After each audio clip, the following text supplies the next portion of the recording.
Kale mwena bali ku mukuto gwa Days Hope tubagala nnyo, abali ku There is Still Hope 2, abali ku Testimony, abali ne ku Tish, mwebale kubanga ate mutugoberera.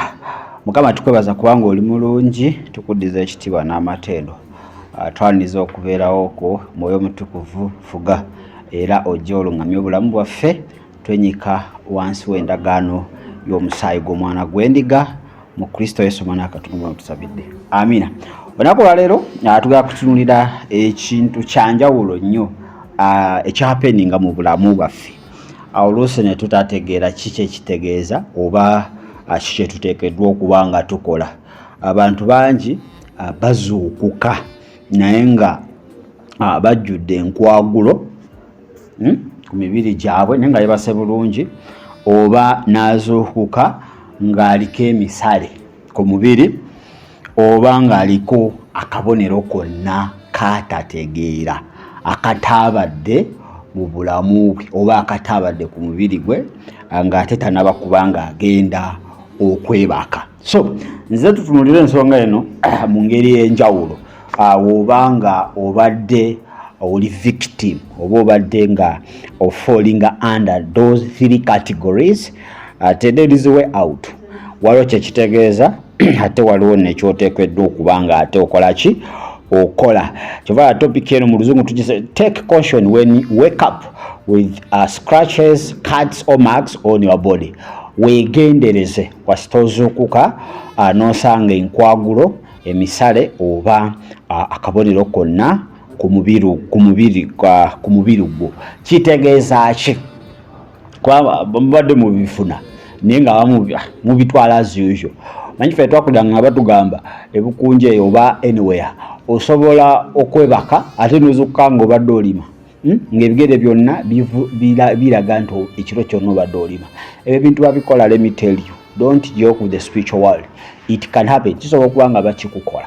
Ate n'ekyokubiri kinyaka okuba nga ate weetegereza. These marks are not normal. Oba buno obubonero si bwa bulijjo. Okitegeera?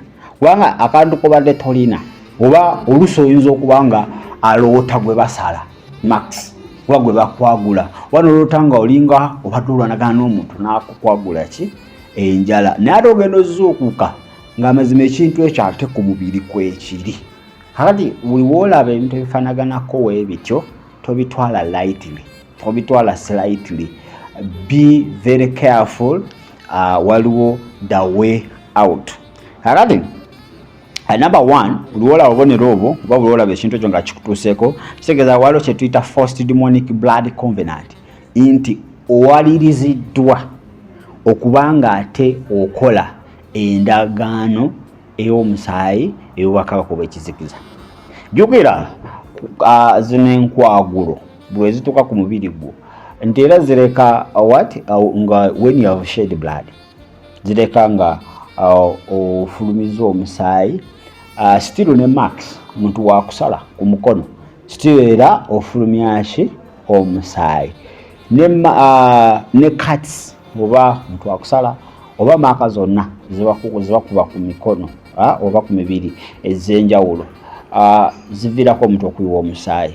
Kakati buli wozuukuka ng'olina ebintu ebifaanaganako ebityo kitegeeza waliwo endagaano ey'obuwaze ey'ekizikiza naye ng'ate erimu it involved blood, nti erimu okuba nga oyiwa omusaayi gwo ekoleddwa wakati wo ate n'obwakabaka obwaki n'obwakabaka obw'ekizikiza.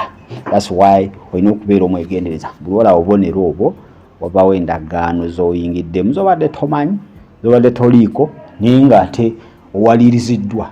Ekyo kiva okubanga spiritually mu nsi ey'omwoyo oli weak. Buli wobeera omunafu spiritually kitegeeza you can't resist, tosobola kuba nga ate olwanyisa attack oba obulombaganyi bwonna obuva eri omulabe sitaani buli wobeera ng'oli weak spiritually. So abantu bonna abali weak ebyo bibatuukako obeera forced. That's why nti ne mu birooto obeera forced okulya emmere ate gy'obadde toyagala. Omuntu agenda okuzuukuka nga bamuforcinze okulya emmere naye nga abadde tayagala naye ne bamuforcinga mu kirooto. So they are forced covenants.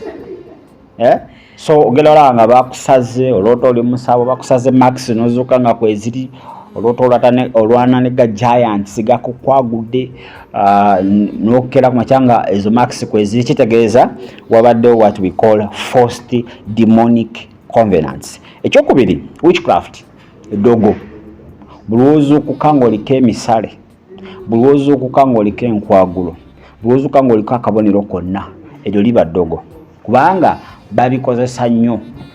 Omuntu atwala butwaza ekifaananyi n'akikola ky'ayagala kyakola ku kifaananyi nekituuka ku mubiri gwe. Ekyo kye tuyita astral projection. Abantu gye bayita astral projection. Twatwala kifaananyi nakakati njagala musalawa n'asala ku mukono ku kifaananyi wano era maaka nejjawo n'ateeka eddagala ki ku kifaananyi nawano nejjagala neri kuyingira. Astral projection nti bakozesa ekifaananyi okusika emmeeme eyo. So buli woolaba enkwagulo ezo liba ddogo. Wabaawo bye baba bakutaddemu, wabaawo endagaano z'oyingiddemu, wabaawo bye baba bakuliisizza oba bye bakusiiza. Kati era olina okuba ng'ogolokoka tobitwala slightly. Ekyokusatu spiritual fight. Olwobeera mu kulwanagana mu nsi ey'omwoyo n'ebi giants. Olwobeera mu kulwanagana mu nsi ey'omwoyo ne evil forces. Yogera Setaani si omuntu gw'ogenda okuba ate akuviireko awo. Newaba is a defeated element still n'olwana ffe twali mu kyalo nga olwana n'omuntu omunafu era naye akukubayo ekyobunafu wadde omuwangudde naye ate akukubayo ki ekyobunafu. Kati ye Setaani alina kye tuyita the kicks of a dying horse.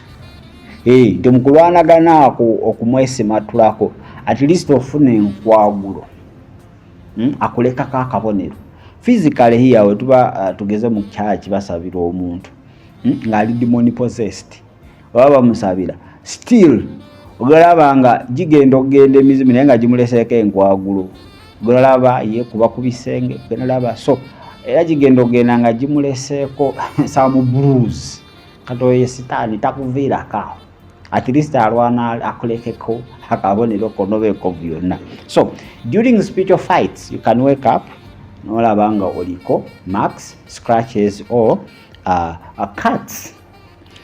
Ekyokubiri second, no, not the second last, ekiddirira what we call demonic punishments due to your spiritual resistance. So buli Setaani waba nga alina kyayagala okukola obulamu bwo n'omulemesa n'omulemesa aba ayagala akupanishinge ayagala mbu akubonereze. Olwakusanga nga oli muzibu aba ayagala ku challenging akulemese. So ebyo byonna bisobola okuba nga bikutuukako nti bikunafuye.